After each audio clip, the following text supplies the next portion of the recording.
Welcome to the Eagle Eye Podcast. The #1 show to bring you all things Club America and English. Oh, what a strike! Club America! Your hosts for today are Ivan Pineda, Cristian Rosendo, Alexis Juarez, and everyone's favorite cowboy, Dylan Jimenez. Go! Now let's hit the field and start the show. America! Hello, ladies and gentlemen, and welcome back to another episode of the Eagle Eye Podcast. We're here finally to talk all things Club America after the international break. We'll get you guys ready for the upcoming Saturday game against Leon. It should be a thrilling match, a 6-pointer indeed. And then, of course, we'll talk a little bit more about what's been going on in the Twitter world for Las Águilas del América. A couple of news and updates that we have to give you guys as well. So stay tuned towards the end of the podcast for that. And joining me today, it is none other than Chris Rivera. Chris, how are we doing today, my friend? Good, brother. First day of baseball, so I'm hyped for that. Hopefully our Angels could finally do something good. They're never gonna do anything good. I don't know why you believe in them. I don't even believe in them. Better start this year. Well, it always looks promising at the beginning, and then 10 games in, and it's not looking the same. But all right, I'm glad to hear you're good. Everything ready and set for talk all things America. I know we've got a couple interesting topics to talk about ahead, and making a return as a guest on the podcast. You guys know her, you guys love her. It is none other than our beloved friend, Miss Kari Torres from the Lions Den podcast. Kari, how are you? I don't know if everybody loves me. I think that's a huge lie. Stop lying to people, Ivan. No, I'm happy to be back talking about our little rivalry as we love off camera as well. Ready to talk about Club Leon in a happy way because we are in a good position as well as you guys. So lots to talk about. Yeah, of course. I was on your guys' podcast yesterday, and we, dove deep into it a little bit. And it's surprisingly enough, you guys are in second place. No one really kind of batted an eye towards your guys' direction. And then, and here comes the international break. You guys beat Mazatlan, and lo and behold, you guys are in second place. I mean, you guys must be buzzing. Very buzzing. I think it's been an interesting Larcamón era.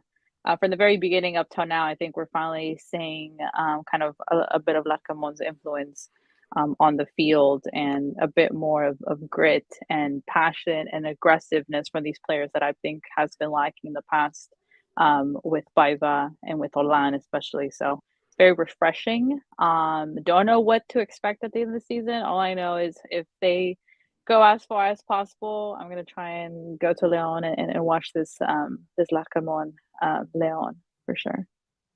Definitely. All right. Riding the wave till the end. I like it. We'll get into a little bit more of that discussion. 10 games unbeaten. We'll get into that topic in just a second. Chris, our Águilas, though, they're coming back from international break. At least 9 of them are. What do you think about that? You think that's going to affect anything going forward with these players? I know they didn't get much minutes, but, I mean, some of them had a couple of showcases. I think the positive thing is that we saw Sendejas get minutes, right, for the U.S. Other than that, I mean, we saw Valdez get a assist with Chile. I'm not quite sure if anyone else really stood out outside of those two. But yeah, usually when we come back from international break, we get a very rusty team. So hopefully Tano could have a good starting 11 for this Leon game. Yeah, we'll get to predicting starting 11s, which I think I kind of alluded to on yesterday's podcast with the Lions Den. If it ain't broke, don't fix it kind of attitude is what Don Ortiz has been going with. And so we expect a lot of familiar faces. Talking about international break, the Águilas were here in Southern California. Chris, we had a tour Águila, came over to Dignity Health Sports Park and Snapdragon Stadium, which, by the way, is such an amazing stadium. I was able to go down there, cover the game, and what San Diego did with that stadium is impeccable. It was really, really nice. Chris, you caught a couple of those games. Anything that stood out to you that maybe you want to kind of capitalize in before we start diving deep into this? Well, I wanted to ask you, we talked about Leagues Cup last time. What do you think? Because I watched the game, but it wasn't really first game was kind of whatever. It was boring. Second game, I didn't really get to watch it that much, but I did see the academy players score, which is always a good thing, right? Because that's what we want. We want, if any injury happens or anybody's form drops, you want an academy player to step up. But I wanted to ask you, actually, like, we talk about Leagues Cup, and we still have a long way to go. But how did you see them actually like perform? Because we talked about how it's going to be during international tournaments. Well, it's interesting. You didn't get to kind of see the full America side. I mean, and even Tan Ortiz rested a lot of key players. Fidalgo, I think, only saw a couple minutes in the second game.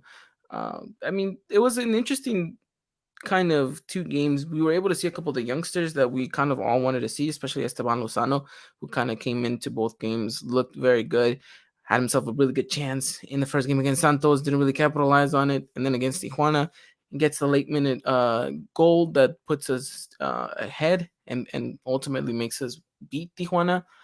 So, I mean, some interesting things. I mean, definitely the real kind of showcasing was out in the stands. I mean, you saw the porra, you saw what they caused, the scene with the fireworks, the flares, the smoke, all that fun stuff.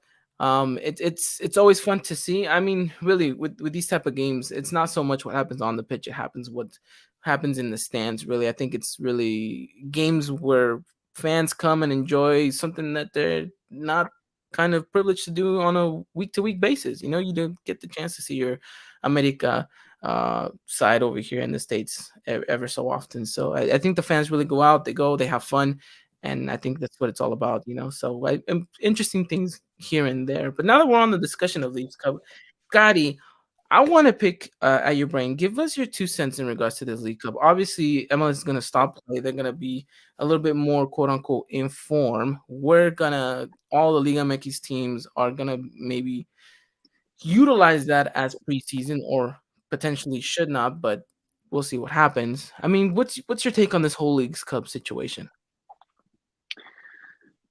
I'm not really sure. I guess until we kind of see what happens. Especially now with inclusion in this new format of like all these other teams included, I think it would be interesting to see some matches. I'm curious to see, I guess, how seriously Liga MX teams will take it. If they'll take it serious, if not, I mean, especially if there's going to be any transfers that's happening during that time, so it's before Liga MX. It's just a lot of tournaments happening this summer, so I think it'll be interesting. I'm not sure if that's good or bad. I guess we'll see the result in the end. And I'm pretty sure definitely the underlining of Liga MX teams versus MLS teams will definitely come into play as we see the tournament advance.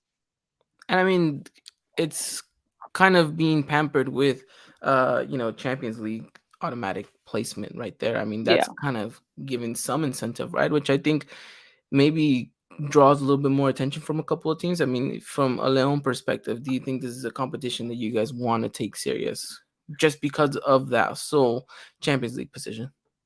I mean, you look back at it, because obviously we've won a Leagues Cup, which now, I guess, with this new format, I think looking back, obviously we had it a bit more easier than this extensive format. So I don't know. I mean, do we have the plantel to fight and, get to that? For sure. I think we have to see still what happens in CCL, which I said at the beginning of our season in the podcast, that I was not putting any expectations whatsoever to Leon and CCL, just because I feel like they have been needing more of an attitude of a desire to want to fight in that tournament versus walking in and being pretentious and saying that they already won without, obviously we saw what Atlas did with their comeback on winning. And I mean, that can happen with any team in that mentality. So not sure what to expect from Leon. Do they have plantel? Of course they do. It just depends, I guess, how those games go. I mean, Leon has Galaxy, which probably one of the tougher matches. But I think it'll be interesting. I guess we'll see if what that looks like, having those type of games in the summer for Liga MX as well. No, yeah, not just any Molero games now. During FIFA breaks, it's an actual tournament. So we'll see how that goes. It'll definitely be interesting nonetheless. And we'll get you guys all covered in regards to Leagues Cup later on in the summer as we approach those dates. But just one last thing to wrap it up here in regards to the Tour Aguila. I just want to say thank you to all of you guys who went out and actually showcased. It was great seeing all of you guys there, especially seeing the little ones with their little jerseys and seeing them all run around and have a good time. I think that's the most beautiful part of the sport, right? Is the fact that these families get to go and enjoy something so, unique and beautiful in that sense. So it's just nice to always be able to go cover those games, and we're fortunate enough that you guys have given us that privilege. So thank you again to all of you guys that were there. And well, yeah, that pretty much wraps it up. I give you guys props because obviously me and Ivan, we've been together to cover America games, and I'm just like always stunned. Like, where do all these America people live? Like all these fans, it just comes swarming out of nowhere. There's so many fans, and I have been able to cover America games here and there, and there's just their fan base is something else. Obviously, with the whole smoke thing that happened, I mean that's just normal. Like me and Ivan have seen that, and we're like, oh look, we can't see anything now because the smoke's still coming out. But those fans really show up. So big props to all you guys America fans that show up for your team at any point in time. It's a lot of you guys, so I'm pretty sure the team definitely appreciates that. Yeah, we're in numbers. We multiply like rabbits, to be honest. I have no idea literally that's how I felt that day that we were out there. But yeah, shout out to the America fan base here in the US that always does everything to come and support the team. I know the team definitely appreciates that. So you guys keep doing what you guys are doing. And well, all right, how about we get into the topic of the discussion, the big game, the 6-pointer at hand, America versus León. Going to be on Saturday at the Estadio Azteca, 6 p.m. Pacific Standard Time, 7 local time, actually, over there in the Ciudad de Mexico. That's because Mexico is no longer doing the whole daylight savings thing. So now we're going to be only 1 hour behind them until November comes around. And then that's going to be 8 p.m. Central and 9 p.m. Eastern. Chris, how much are you looking forward to this match? I mean, we talked about it. This is one of the 4 matches that we talked about on that first podcast we had a while back in regards to, Tan Ortiz being in a hot seat and everything. What are your predictions? Do you still feel the same way as when you first spoke about that game, or have things changed a little bit? When it comes to the schedule, it changed, but not with León. I think León has always been a very competitive team to face. I think that, especially when we play away, it's always been a headache over there. When I feel maybe when it comes to the Azteca, it's more of a headache for them. But I think, recent time, not like history because of a certain final that we lost. but recently, I feel like it's in the Azteca when we have those games. It's been a very good game for us. I think from a schedule perspective, yes, I think we're way more comfortable since that Pachuca game. But this is a León team that I think is very underrated. Even though you look at the table and you see like, oh, they're second place, no one's really talking about them.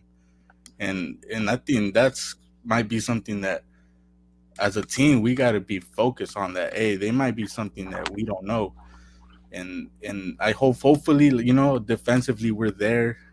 I think offense is always going to be there, but defense, we have to be there. We have to be ready for anything, especially Emilio Lara, who's going to be facing it. If I'm not mistaken, he should be facing Moreno, right? That's Jairo Moreno. Ivan Moreno? No, or Jairo Moreno. Yeah, Jairo. Jairo, I'm not sure if he's gonna start. He was recovering from an injury, and he didn't travel to play against Mazatlan, so I'm not sure if he'll be fully back by then. With León, we never know. Yeah, well, if it ends up being him, it's a big test for Emilio Lara, who has been very bad at covering his attacker, and I think that's going to be key for this game. If he has a great day, America's going to have a great day. If he doesn't have a great day, it's going to be very ugly, very early for us, in my opinion. Very interesting. I mean, both teams kind of maybe shadow one another. I mean, you guys had quite the bounce back, Gotti, after that defeat against Pumas, right? And you guys kind of, ever since then, have been slowly but surely climbing the table. And America has somewhat had a similar situation with that embarrassment against Pachuca at home. So, both teams seemingly trying to kind of show the better face, show the better side towards the latter end of the season. So it's going to be interesting to see. I mean, I spoke about it yesterday with your co-host. It's an important game all around, and especially for America being at home, it's a 6-point match. I mean, there's only 1 point separating both teams right now.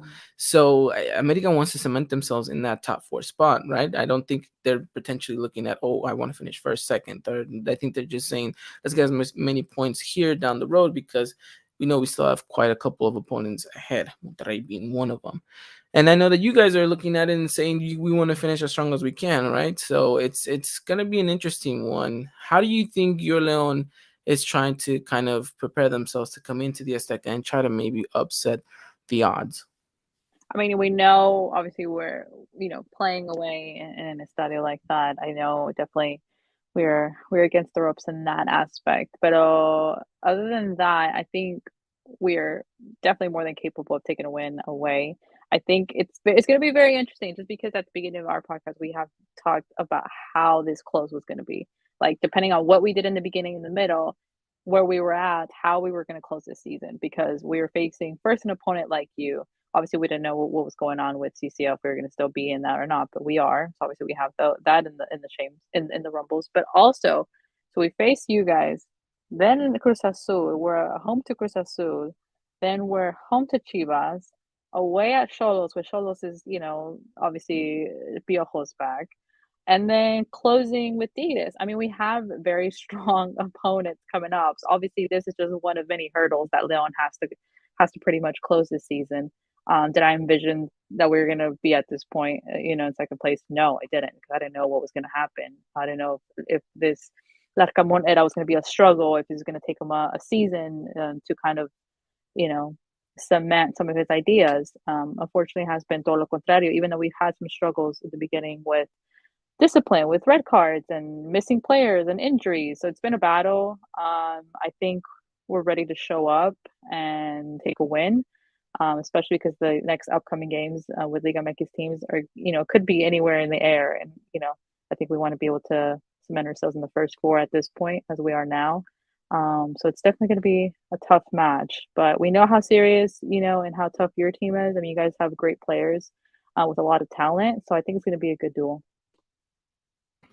Let's hope, though. Let's hope indeed that it is a good duel. At least from a fan perspective, I think both set of fans are expecting quite a matchup. And Chris, how do you think Tano is preparing this team specifically to come out and play against them in what should be a game where we're kind of the favorites, is what I want to say, just because we're at home? I think it's going to be a very similar approach to the Chivas game. I know before the Chivas game, we were talking about counterattacking and letting them pretty much go first. But I think it's going to be one of those things where he's going to want to push forward and win the midfield, right? I don't know if Jonah or Richard starts, but I think it's going to be one of those situations where he wants to get Cabecita going early, get Valdez going early, because if it's not like that, it might be one of those games where they're not there at all. And I think that's what Tano's going to want to do. Attack first. We're at home. Be comfortable. Go forward and make sure to score first. And then not panic, pretty much. I think that's going to be the game plan going into this game. You bring something very, very interesting up, is that don't panic situation. We do get the go-ahead goal, I think we need to manage the game a little bit better than what we did against Chivas. Like I mentioned, there was moments in where we kind of looked like we were going to concede right after scoring that first goal, right? And so being able to manage that game, and I'm looking at the likes of Fidalgo to kind of really dictate the tempo in the midfield and hold that ball possession, maybe get some of the Leon players running.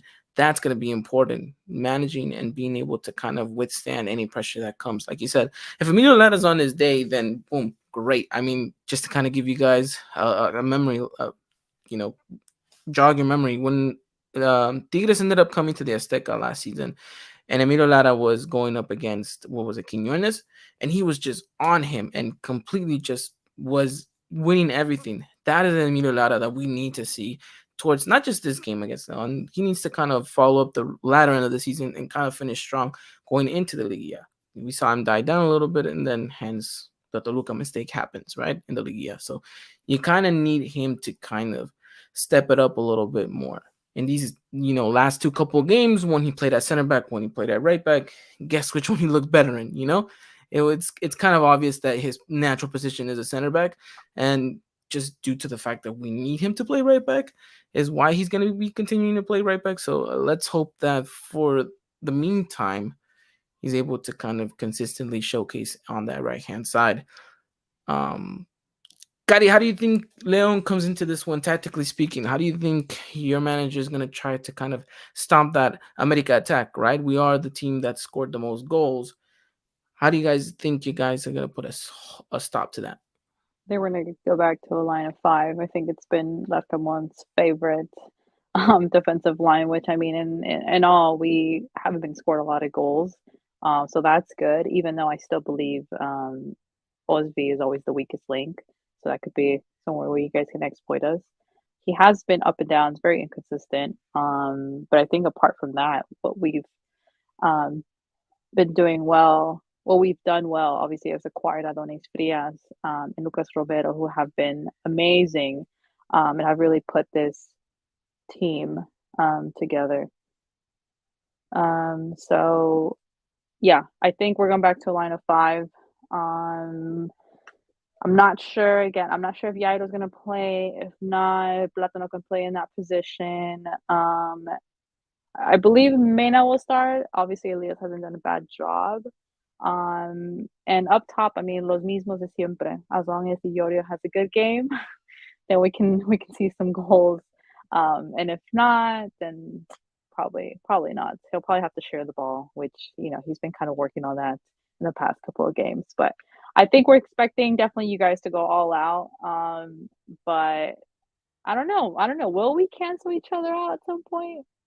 Maybe. Who knows? I mean, defensively, you guys have been seeming pretty solid. I think you guys have only conceded 2 goals in the past 6 games. So defensively, you guys are trying to do something well. I mean, Chris, we can't really say the same about our America side, right? We've been leaking goals left, right, and center since the beginning of the season. But I think the most important part here for America is, like you mentioned, managing the game properly. And that means ultimately maybe being a little bit more reserved on the attack if it means that we're going to get left wide open. Because I think if Leon is anticipating for us to go, guns a-blazing, they're going to want to soak up the pressure and counterattack. And let's face it, sometimes on the speed charts, we aren't the fastest, and sometimes we are some of the most clumsiest defenders that we have. Just, it doesn't give me the most hope whenever we do get counted on. Yeah, and it makes me wonder what Tano's going to do if that's their game plan, right? Because we saw what Jonathan Dos Santos did in the Clásico. You just run it back with him. We also seen what Richard and Fidalgo do whenever they get countered. They're sometimes they're too up, and it becomes a mess with our fullbacks. You put Pedro Aquino, we don't really want to see him out there either because he hasn't been that great. But I don't know. There's not really much, solutions when it comes to who we have to put out there. You just got to hope they have the great day that day. And, I think Cáceres could probably help out a lot if he has a good day. I think I like Israel Reyes. I know I've seen a lot of America fans say that it's been very, whatever this season, but I think he's been very good, especially in those type of situations where you want him to go a little ahead and stop these attacks. So, like I said, man, I really do believe that Emilio Lara is the one that's going to have to really be the key to this defense. I do think because he's fast, he's always aggressive when it comes to his marking, but sometimes it's like I said, he leaves his guy way open, and then sometimes there's guys that shouldn't even be open, but he leaves them way open, and that's how we end up getting scored on. I'm very comfortable with Malagon. I seen in the comments someone say about how much we've been scored on. I promise you, it had a lot to do with Oscar Jimenez than our defense. Even though our defense isn't perfect, with Malagon, we've seen a way more comfortable goal and defense. Yeah, like we mentioned, 70-30, right? Just don't let Brian hear you say those numbers out loud. It's interesting you bring up Malagon. I think this is going to be his, third consecutive kind of real testing goal for him in America jersey. Which, I mean, what more tests do you want, right? First Tigres, then Chivas, and now you have to go and face against the second best team in the league against Leon. So it'll be interesting to see. Cari, what's your take on Malagon? I mean, do you think he has the potential to be y'all's next Memo Ochoa? No one is ever going to be the next. You asked the wrong question. Well, no, not like exactly the same, but like your idol, like the goalie. Because in the past it'd be rumors of like, well, Acevedo's gonna end up going to America. America's gonna want him. Which rumors about that, and he's gonna be the next all-star there, and next goalkeeper for the section and all that. Like, how much does the fans like Malagon? I mean, obviously compared to Jimenez, I think you guys are like, well, maybe it's an upgrade.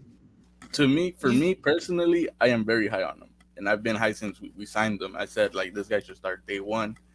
A lot of people were kind of like, oh, he came from Necaxa, like, a lot of the times players get judged for the situation they're in, and say it's because of them, and I think that's what Malagon was labeled as at first.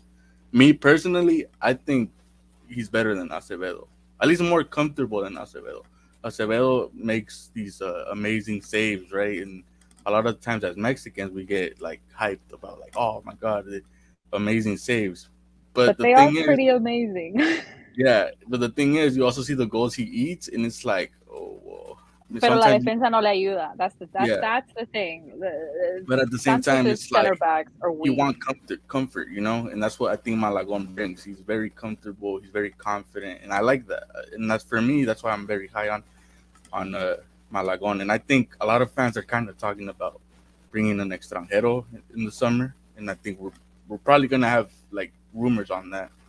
But for me, I think Malagon should be the future of this net. For goalkeeper. I think he's an up and coming. Well, yeah, he's a goalkeeper. He's still kind of quote unquote young in that age. I like him, and that's as far as I go in regards to that. Like, I can see your face. I mean, you're not too convinced. No, because I need to see him more, right? But good game against Tigres. Really good game against Chivas, although, maybe toward the second half dwindled a little bit, but nothing that I wouldn't, nothing extreme. And I want to see him, his first official test at the Azteca. Like, I said it, give Malagon the rest of the season. Let's see what happens. And then we'll make our assessments, I would say after Leagues Cup, and then we'll see. He has qualities. Very interesting goalkeeper, I will say. He's someone that's been going on with the Mexican national team at a youth level for quite a while. He's had a process there. So, I mean, he has the credentials to say, I want to raise my hand. And we'll see. We'll kind of go from there. There's no real goalkeeper that's kind of caught my eye that I think can automatically come in and say, I'm the starting goalkeeper. I mean, unless you're going to bring in, like John Allblack or something, but I don't really see any Mexican goalkeeper saying, look, I'm cemented as the best Mexican goalkeeper right now, and I can play for America. So we'll see what happens from there. But Ivan, they are liking Malagon. Yeah, I mean, yeah, I'm not saying I don't like him. I'm just saying I'm giving him time, and that's pretty much it. I'm taking it slow with Malagon.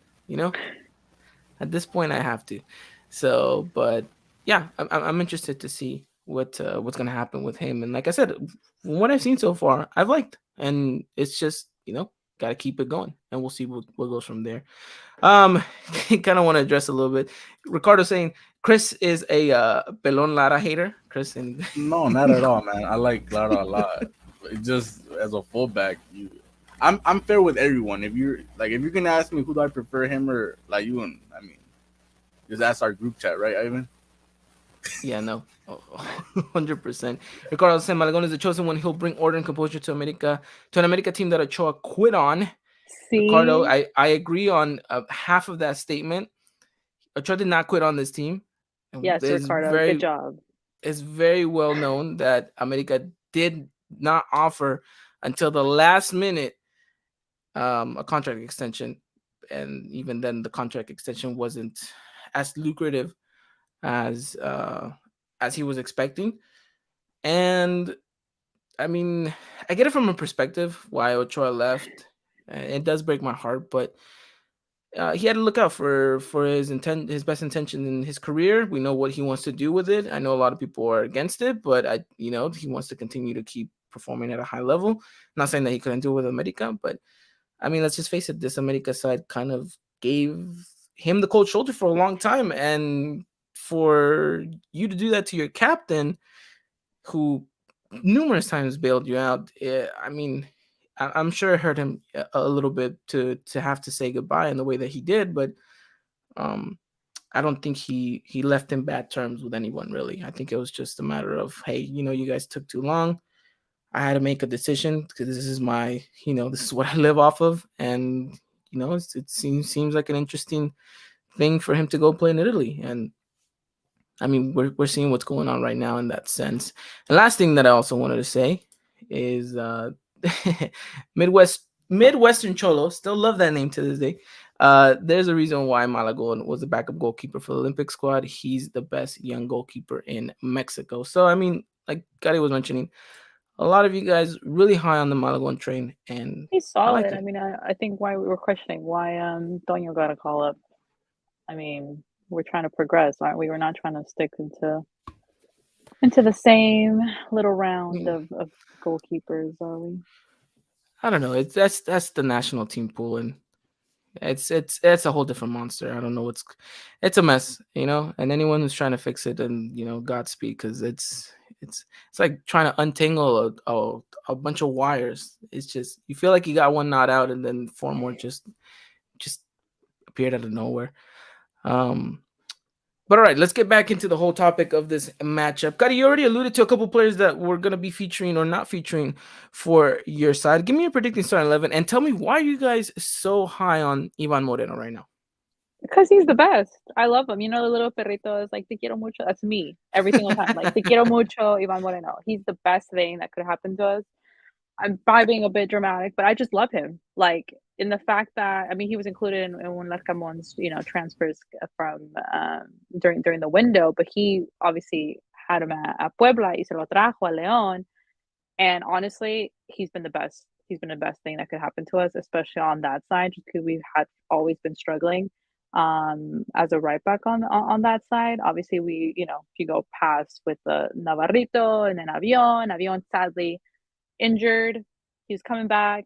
He injured himself last week again. He's still having to go through a procedure. Byron Castillo is fit. He has been on bench.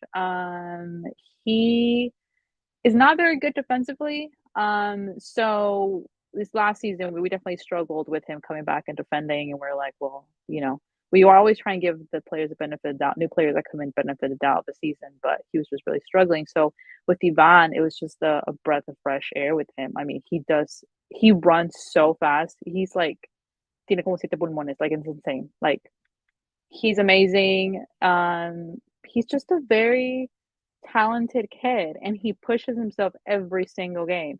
So para que le ganen el puesto, they're going to have to, I'm going to knock on something. He either has to get injured or something, because no one is taking him off the starting 11. So we'll definitely see Ivan Moreno. We'll probably see Barreiro, Adonis Frias, which I've mentioned. Great addition, especially defensively. Decio has been injured. It's expected for him to be back soon, which I don't know how that's going to work out. There's going to be any rotations there. Osby, which I've said, he has been the weakest link, but hey, he has these up and down games as well. And let's see, Lucas Romero, amazing. Definitely, makes us be like, oh, well, remember what time when we had Pedro Aquino? Oh, now we have Lucas Romero, and you guys better not come after him. Okay, leave him alone. He's you guys coming. already have. He's coming to America. I'm sorry. No, and I could see it in some future, and I hope not. Which has been amazing. Ambris, he's the young Mexican, just had his birthday recently. Definitely see him in the lineup. He has had on and off games. He's had to like own up to a position where we've been missing players due to cards or injuries.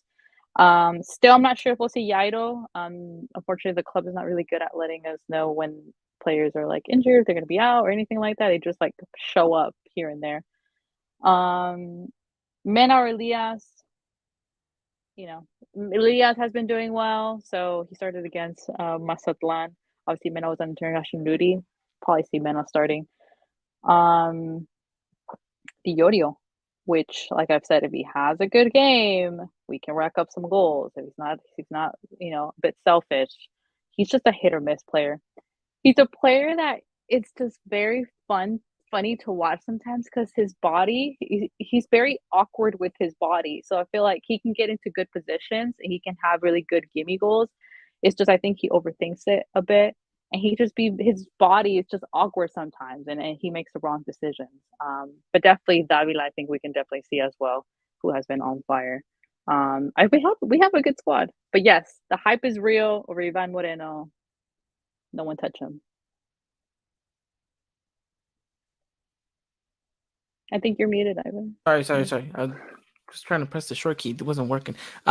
Interesting though that you're so high on an ex-America player, an Academy America player, by the way, and you're saying that he's playing on as a right back essentially. But it's more right? like a right wing. Yeah, right wing back plays situation, right?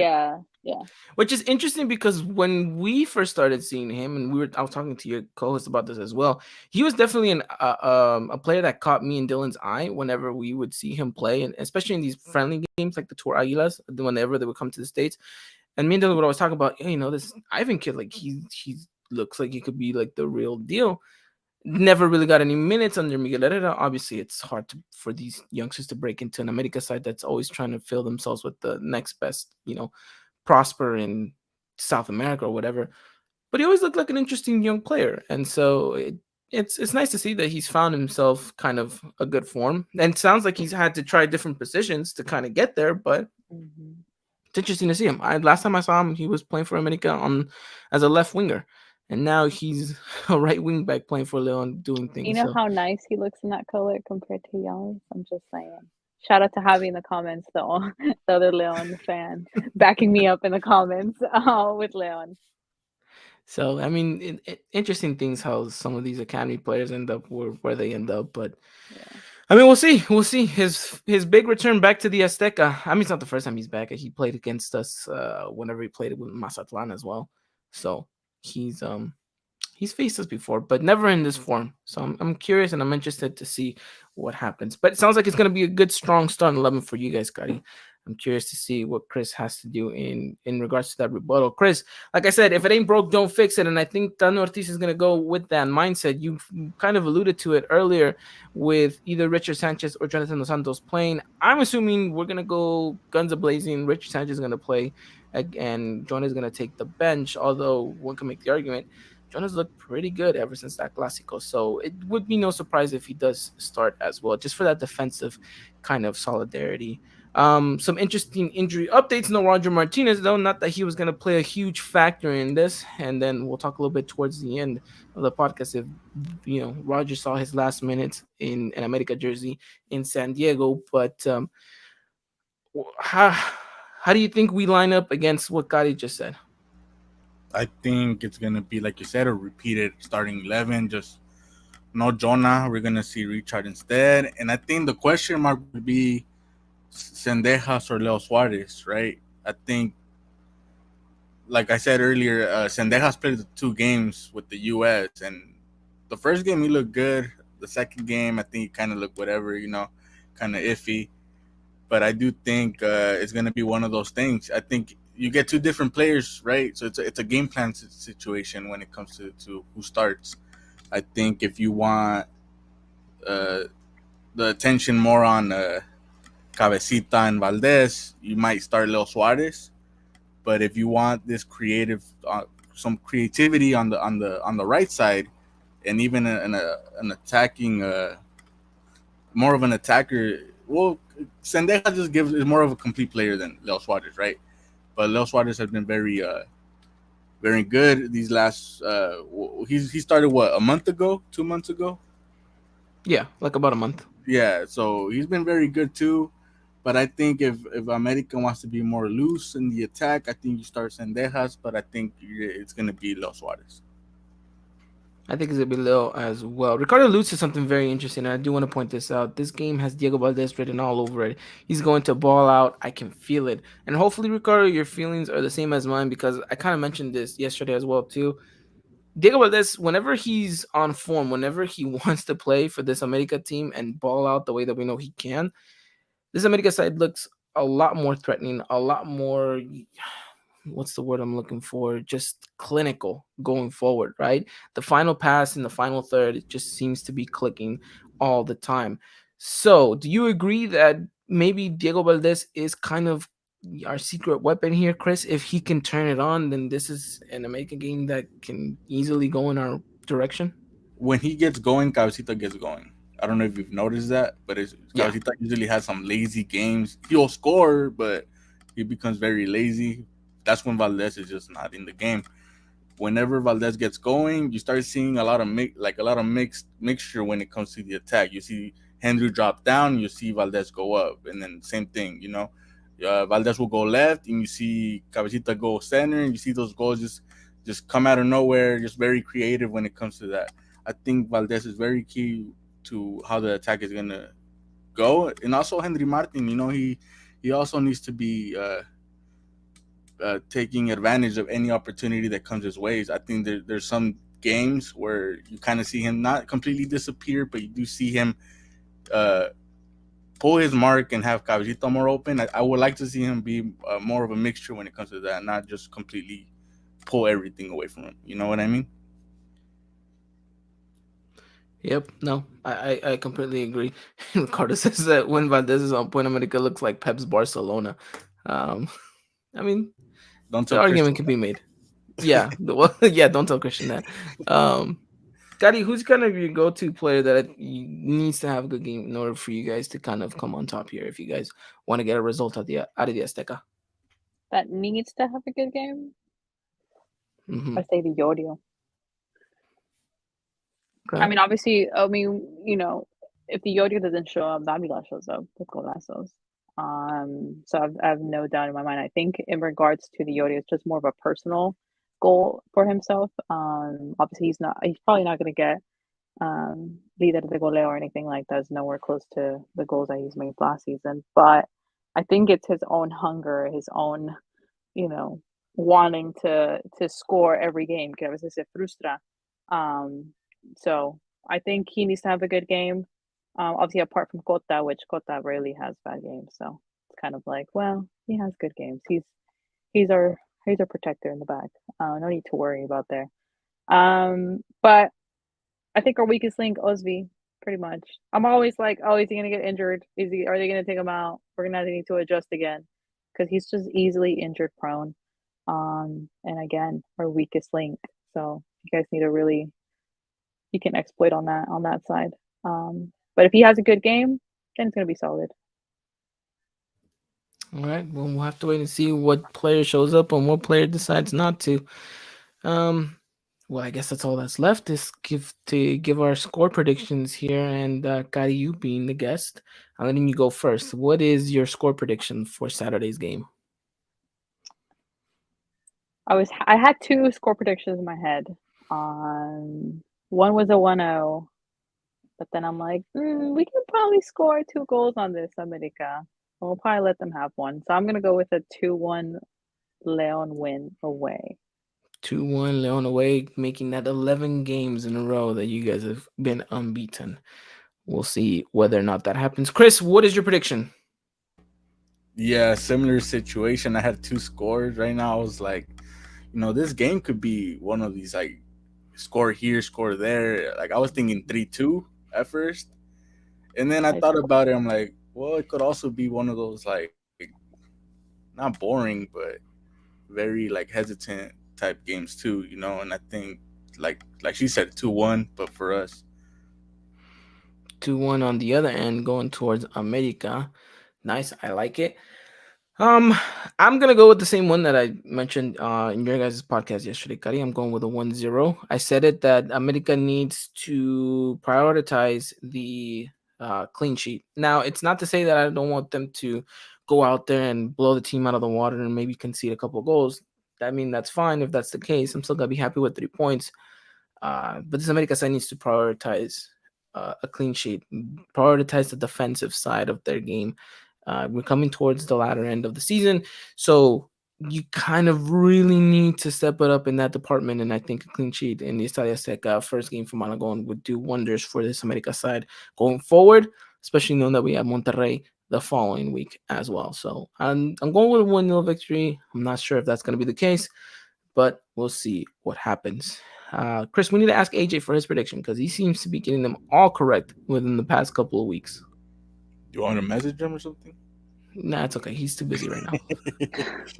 He might not reply to me right away. That's why. Yeah, no, it's fine. He's busy. He's doing stuff. He's watching Yu-Gi-Oh. He's doing that, or he's either trying to dive deeper in this whole Liga MX Femenil partnership with Nike, which I think is an amazing thing, by the way. Crossing my fingers that the men's can do the same thing because I'm tired of white. You know, give us some Nike balls for these games. But okay, so that kind of does it here for our predictions. Does it here for our review as well. Doesn't do it for the end of the podcast just yet, although we are going to kind of go through this a couple just briefly, real quickly. First, just a couple of American news. Like we mentioned, Roger Martinez is injured, so he will not be featuring anymore. Chris, I kind of alluded to it. Is this the last we're going to see of Roger Martinez in an America jersey? He's going to be potentially 2 to 3 weeks out. Maybe won't feature in the Liga if that's the case, and his contract comes to an end after this season. Is this the goodbye for Roger Martinez? I think we see him in Liga, if I'm being honest. Okay. But yes, this is if it's not, it's the end. It's over. We're not renewing, and just a very bitter relationship. We're being honest. 100%. I think they might celebrate that day in Coapa as the day as Roger Martinez finally left the institution. One other thing that we've alluded to on our Twitter, it is that America is close to potentially going public in the Mexican stock market this summer. Now, I've been doing a lot of kind of diving into what this means, Chris. A lot of interesting things to kind of take away. We will have a whole podcast dedicated to that whenever we get more information, more news. All that we know is that America had meetings with a couple of people with potentially, a new business group that's going to be the forefront for this. A lot of interesting stuff happening there. If all of this does end up going through, Chris, your 2 cents on that? I mean, I'm excited for the podcast. I want to be educated on it because my understanding isn't really fully there, but from what I've been told, I see other teams that are kind of similar models, and I'm very excited what America could do under that. Yeah, no, definitely. It's got its pros and its cons, and, with it going public, then yes, that does mean that the fans have the opportunity to buy a part of America, and we'll dive deep into how much that actually is going to be. I'm not going to give you guys a price, of course, because we don't know yet because the stock isn't up, but we'll give you guys kind of an idea and all that stuff, but we'll get you guys prepared for that whenever we get a lot more details. And I do a lot more homework than I have for this subject. And with that left, we just kind of want to read off. If you guys aren't following us on Twitter, I highly suggest that you guys do. We have we posted out a tweet that we said, what is the hottest take that you guys have in regards to America that would kind of get you guys in trouble? And some of you guys' responses were amazing, I just want to say. And to kick things off, Kari, I want your biggest hot take on America. And I know this one's going to be good because you hate us to the core. So. No, I'm already in trouble as it is with what I say. So I don't know. I mean, I'm just gonna. We're giving you a freebie. We're giving you a freebie here. No, you're not, because I think you can even cuss. We'll let you even cuss on here. No, I don't cuss. I don't cuss on my pod, and I don't cuss on other pods.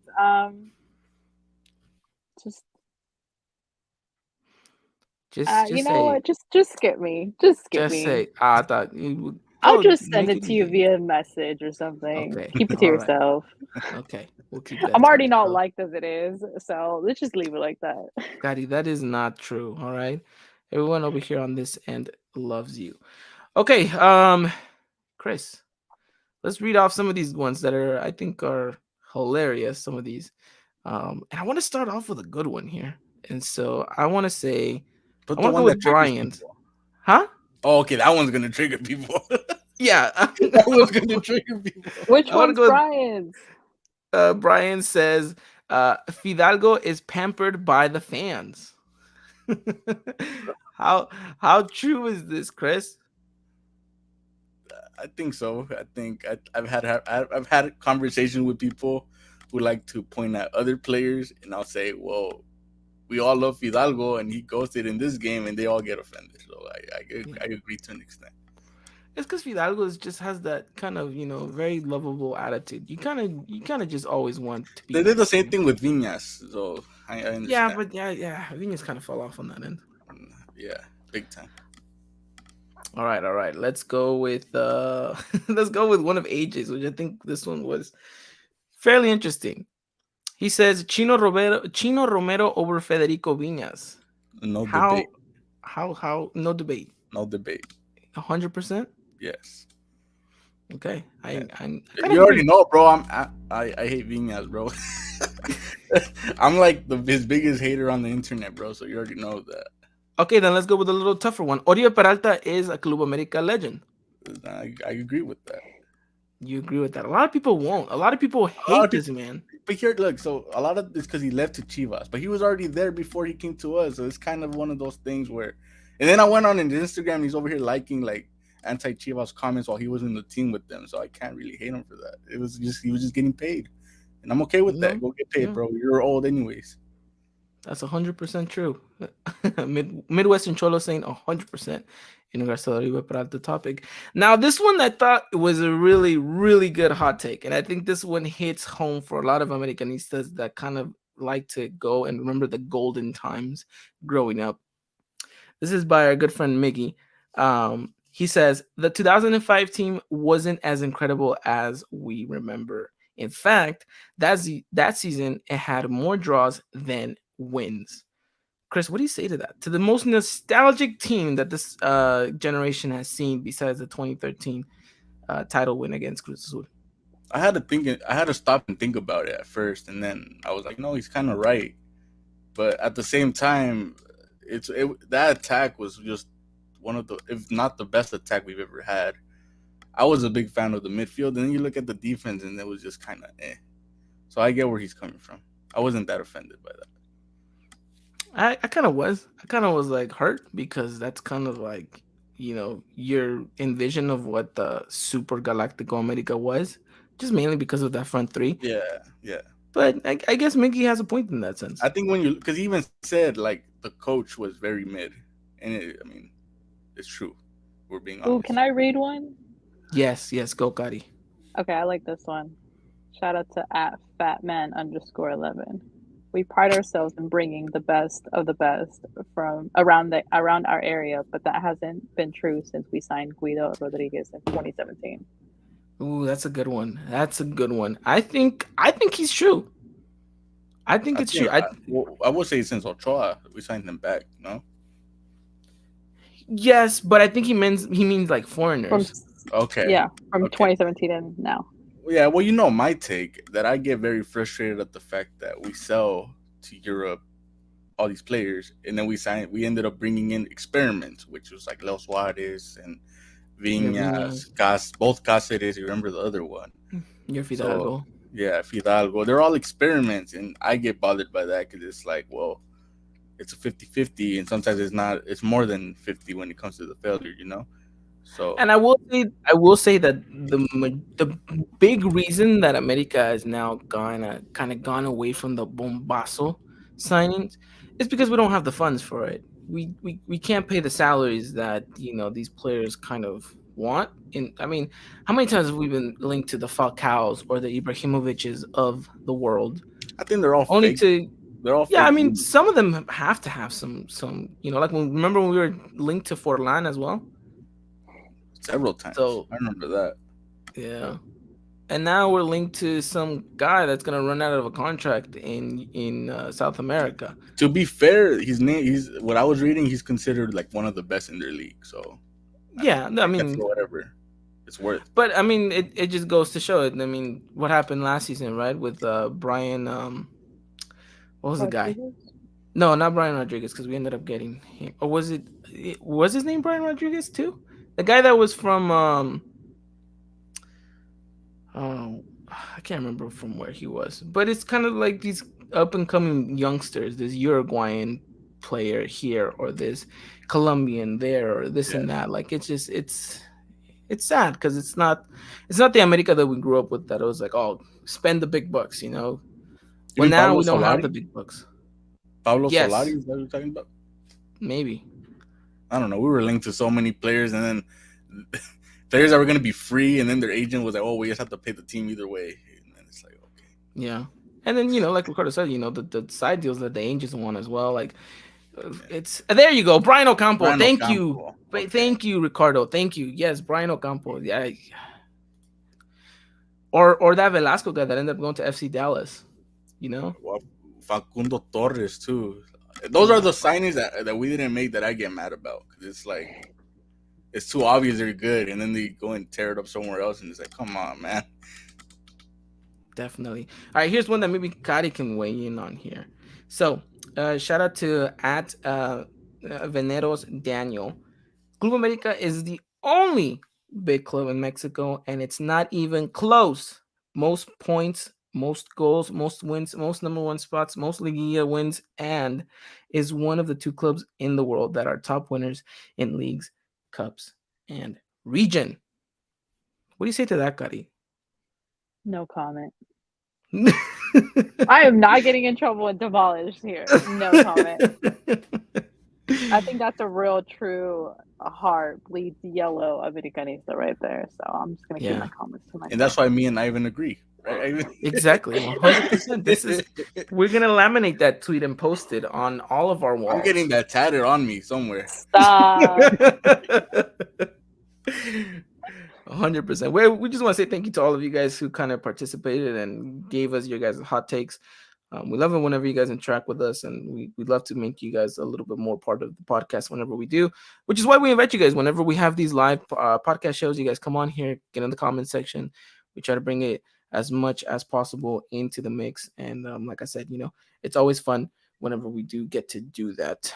But with that said, ladies and gentlemen, I think that wraps up the podcast here. Anything else you guys want to say before we wrap it up, Chris? Nah, we're all good, brother. All right, Kari? Nothing. Just hopefully it's a good matchup and let the que gane fútbol. That's all I got. There you go, que gane fútbol. Which unfortunately isn't us anymore because our checks don't clear as they used to with the referees. So, but it's fine. We'll see if that happens. It's gonna be 1-0 Sendejas goal, and it's gonna be soccer wins. Soccer wins. There you go. Yes, if that is the case, we're tweeting that out. Oh God! And we're tagging the U.S. men's national team on it. All right. Well, with that said, Kari, where can our listeners follow you at? Follow me at Kari Torres_7. If you guys ever want to go on the Lions Den podcast and listen to what we have to say about our team, follow us at the Lions Den podcast on Spotify, Apple podcast, and follow Club Leon EN on Twitter, which one of our co-hosts runs that account if you guys ever want to keep up with any Club Leon news in English. Correct me if I'm wrong, Kari, but your guys' team has an official English account that they run, right? We have the Lions Den podcast account and the Club Leon official account. Yeah, no, but I meant like the team itself has an official account. They have an official account in English. And are they doing a terrible job just as much as ours? We do not claim them. We claim that just like the Eagle Eye podcast is the reference for Club America in English, and just vice versa with ours. So. No, yeah, 100%. I think there's a discussion that has to be made within the community about these accounts that no longer seem to have admins. Just kind of pointing that out there.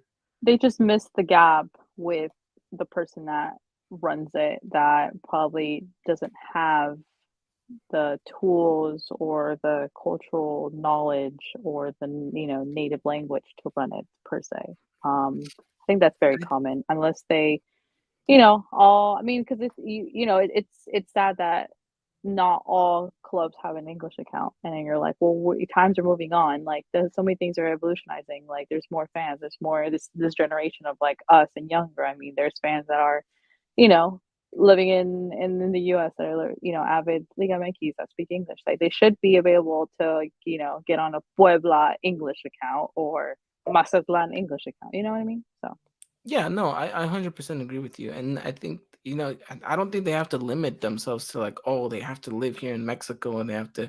I think there's ways around it. I mean, you see European clubs do it all the time. Like, you really think that, the guy that covers the, Saudi Arabia account for AC Milan lives in Italy? Like, I think, like there's. But the thing is, money-wise, I mean, are they willing to spend? I mean, that's are true. They willing to invest? If you're going to pay someone like a native speaker and you're not going to pay them enough, then why even bother? They're going to take the shortcut and pay someone that they can afford and do a semi-mediocre job. I mean, that's just the reality, unfortunately. And that's a sad thing, because I think, and that's what gets me kind of all upset in regards to the America's perspective too, because Chris, you see that they have little to no interaction with the fan base. You saw it in the ticket giveaway that they were trying to do with the six tickets that they gave away. Only one person entered in that race towards the last minute. I think maybe two other people entered like towards the end, but that's like 3 entries. Mexico. Oh yeah, they were from Mexico. They weren't even from the States, the people that entered. So it's just like, just do a little bit of a job at reaching out to that community, because it's there and it's been there. Oh, it's there. It's been there. It's just they haven't been keeping up as they should. Let's put it that way. That is the frustrating thing about it. Well, Kari, thank you so much for coming on to the podcast. We always love it when you come on by. It's always fun time talking with you, all things Liga MX. And you guys keep an eye on Kari. She does an amazing job for the community, not just for Leon. She does an amazing job at keeping track. I don't know how you do it to watch all these games sometimes, and how you do it to kind of be so well versed and knowledge on all things Liga MX, but you're doing a wonderful job, Kari, and we just want to say thank you. Thanks, Ivan. Thank you for having me. Hey, if you're not doing anything on a Friday night, if you want to watch the Viernes Botanero games as those typical like Querétaro Puebla games, why not? Nothing else better to do than drink beer to them. But thank you guys for having me. Best of luck to the rest of your season. Hopefully it ends where you guys want it to end. And if we match up later down the road, then so be it. And then we'll talk again when that happens. Again. Yeah. All righty then. You guys have a wonderful time. Take care. And as always, guys, Arriba America. Bye. Ladies and gentlemen, this was another production of the Eagle Eye Podcast, the #1 source for all things Club America in English. Make sure to follow us on Twitter and Instagram at Eagle Eye Podcast and get all the latest news and coverage. And subscribe to our podcast wherever it is you may listen.